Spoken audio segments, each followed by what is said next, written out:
What's going on, Pay Fam? Today we have Fasties, two new Trackhawk owners. Yeah. Will be, and I'm banging it. it's not that kind of video. I know y'all probably be wondering how you get a kill switch involved, why you need a kill switch. Today we're gonna be showing y'all. Fastie's gonna be showing y'all. He's probably more knowledgeable when it comes to kill switches. So he'll be guiding y'all through how to put a kill switch in and what a kill switch is. These are one of the most stolen cars, Dodge, Mopars, Jeeps. All those things are one of the most stolen cars, especially out here in the Texas, Dallas area. So it's imperative. I just got the Trackhawk yesterday. Came in yesterday. The very next day, we're here getting a kill switch to make sure we prevent all theft, all attempts. And this is just one step of the many you can take to prevent your car from getting stolen. So yeah, we'll have Fasty talk about the rest. So what have we got going on today? What are we gonna do for you? So let's do the IGLA kill switch. Okay. All right, well, let's pull it. All right. That's good right there. All right, so while I do this actual installation, you guys can't be in the bay. Okay. That's for multiple security reasons, yours and mine. That way, if you get jacked, you know, no one's holding you at gunpoint and asking you where it's at. Right.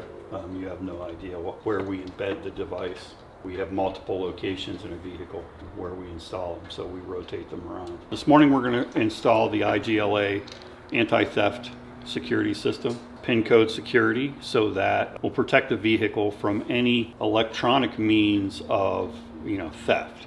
So, you know, they won't be able to generate new keys, program keys, you know, the popular relay attack method. That won't work against IGLA. IGLA itself is a system that monitors everything on the CAN bus and will not allow any communication for various systems in the vehicle, allow programming, things of that nature. It's a very sophisticated system, simplistic in its operation, but sophisticated in what it does. The IGLA system needs to be authenticated, right? It needs to know that you're the owner. Right. The person trying to, you know, start the car or do anything to it needs to be authenticated, right? So it needs to prove that you're the owner. So that authentication method is a PIN code, which is, you know, created, and we'll sit down and go through the options so you can create a PIN code. Okay. As long as you have that key fob on you, if someone comes up and carjacks you and they get your keys and that's on your keychain, they essentially have the vehicle. Right. And then they can take it, and from there, then they can strip the vehicle down, either part it out or, you know, attempt to find the IGLA module. The IGLA is great. It's like the top layer of defense, right? You do that first. But there are other things, you know, like we talked about the trans release. You want to protect the trans release so they don't tow it away. Right. With IGLA, what we say is you're still going to get a broken window. Right. At the end of it all. At the end of it all, you're still going to get a broken window. Right. I mean, one of our customers has a TRX. He's on his 6th window. He travels a lot. He's in the oil industry. He travels around a lot. He's different cities. That's how I got Fasty. He's real knowledgeable in the Mopar space. If you don't know, Bailey Hyper's performances across the street. So yeah, I'm excited to build a relationship with both of them at some point. Build our Trackhawks to be fast too. So you don't have to have your foot on the brake necessarily to put the passcode in. Clicks are authentication. It will not unlock the transmission until it flashes twice, right? So if you're ahead of it and it hasn't flashed yet and you start the vehicle, it will not let you unlock the transmission. When it flashes twice, it sends codes to all the things on the CAN bus. If for any reason a button, you know, paddle shifter breaks or something, you know, that's in your passcode is no longer functioning, how are you going to authenticate? So on here is an emergency code. So if I do need service, I need to be there, be present. I have to put it in service mode so they can pull it in. Right. If you're at home and you have your key in a pouch, they can't walk up to your door and relay attack your car. So relay attack will let them in the car. It will open the door. Yeah, it'll let them, if you don't have your keys in a pouch. But they'll get in here and they can't do anything. Right. They'll plug into the ODB port with their little auto tell tab and they'll try to program a key, but you know, they'll quickly figure out if it's locked, I can't do it. And they'll move on. But, you know, letting them in the vehicle to begin with is, these thieves, they're very vindictive. If they find out that you protected it, they'll fucking trash it. Right. They'll break the windows out, depending where you're at. There are thieves, there are all different levels of thieves, right? The ones that are educated, they're the most dangerous because they, you know, they get in, and then when they can't steal the vehicle, then they just, you know, if I can't have it, you can't have it type mentality, right? Lower level, they're just in and out, right? They want the quick buck, right? So they're not going to mess around. They're not as dangerous although, you know, they're all dangerous, but they don't want to get caught. The guys that are, you know, upper, they don't give a shit about getting caught. They really don't.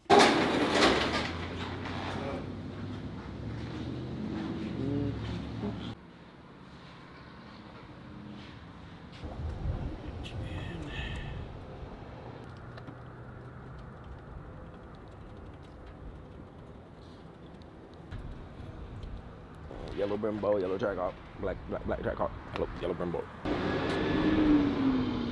How you feel? Feel good. Now I feel official. So we're gonna do a before wine, before the intake, and we're gonna do an after wine with the intake, all right? All right, so this is before the cold air intake.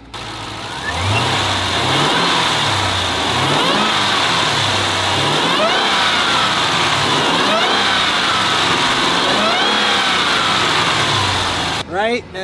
We'll see after. It's like I don't really hear her. Like I can't really hear her from It's like here. she got like muffled. Like, yeah, like she want to come out, but she's not coming out. I get it. I get it. The reason it's called Legmaker is because the person who makes it made prosthetic legs, and then from there they started making leg makers, cold air intakes. So I just educated you on some car shit, and I ain't even really a car dude, but that's just me though. You would think like this takes a long time, but it doesn't.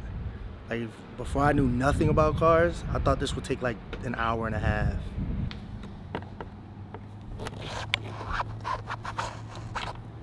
I really wish I could get in there and get my hands dirty, but You're not cut like that. I'm not cut like You're not that. cut like that. I just want to get in there and get my hands dirty just really to say how I you did learn it. about cars, bro. Like- You start working on your own. Nah, yeah, that's when you really. I gotta do some more searching. I gotta do some more know how to being switch a around the tire? Mopar guys. I know how to switch a tire. Don't play with me, boy. I was asking. You know how to I wanna switch a tire? see, yeah. I just want to see how far your knowledge is. Oh, yeah. She's out of there. Get her out. She's a goner.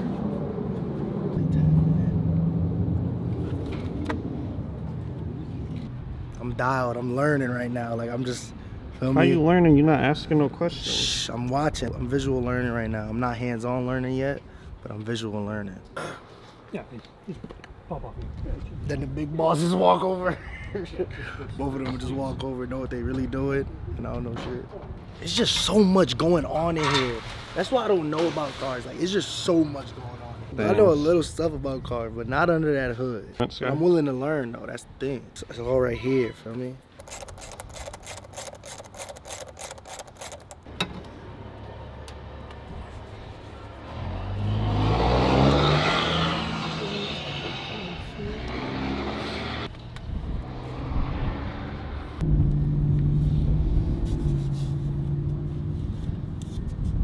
So I'm guessing this is just the intake, and then this is just the filter. Mm-hmm. You do occasionally have to clean and oil these. So you have to clean this filter more if you're going like, if you're on dirt roads and stuff like that. Yeah, but if you're just driving Street, normally, yeah. you know, one of those things. It's just like, you know, you once a year you got to change your air filter anyway. Just remember.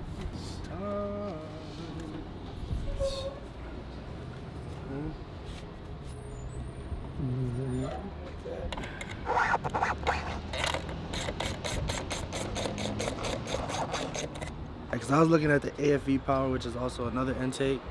It looked better to me, I'm not gonna lie. Like, it just looked better without, it didn't have like the Legmaker fold on top. Like, it just looked better, like more carbon fibery in the car. But Fasty told me to get the Legmaker because this one whines louder, according to him. We gonna see. We gonna see. Anyway, so you got your oil naturally gets vaporized up in the valve train, and for emissions, they have a valve that dumps it back in the intake. So you end up burning. Do you ever wonder why on a perfectly good car, every once in a while you gotta add a little oil to it? Yeah. It's because they kick that oil back out in your intake and you end up burning. Okay. So all this reroutes that valve into the new intake. Okay. Because otherwise, if you don't have it there, then check engine light comes on. You don't have to have it on there, but it is recommended. It will improve the life of the filter. Okay, so I'm just gonna scoot this down.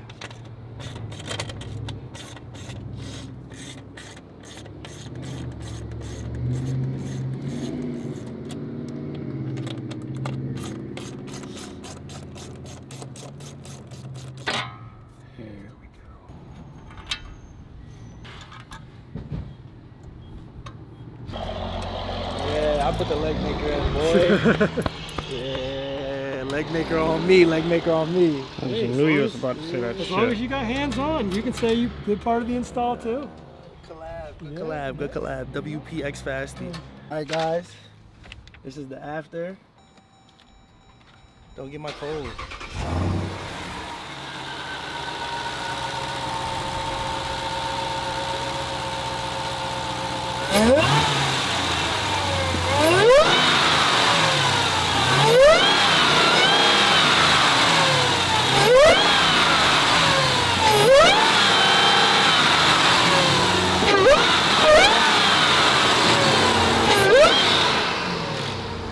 I hear that bitch screaming from me here. W's in the fucking chat. Hold. That's a W. Alright guys, if you enjoyed the video, make sure you like, comment, subscribe. We will be posting everything that we do to these Trackhawks on this specific channel with a little bit of merging our vlogs and our humor in here. So make sure y'all do everything you can to support this channel. Appreciate y'all for showing up. Fasty, Holy W. This is the only place we come to. We only come to Fasty, we only go to Bailey's. When we plan on wrapping it, that's another thing for another time. So we'll figure that out then. But thank you so much, and I'll see you on the next video. Peace.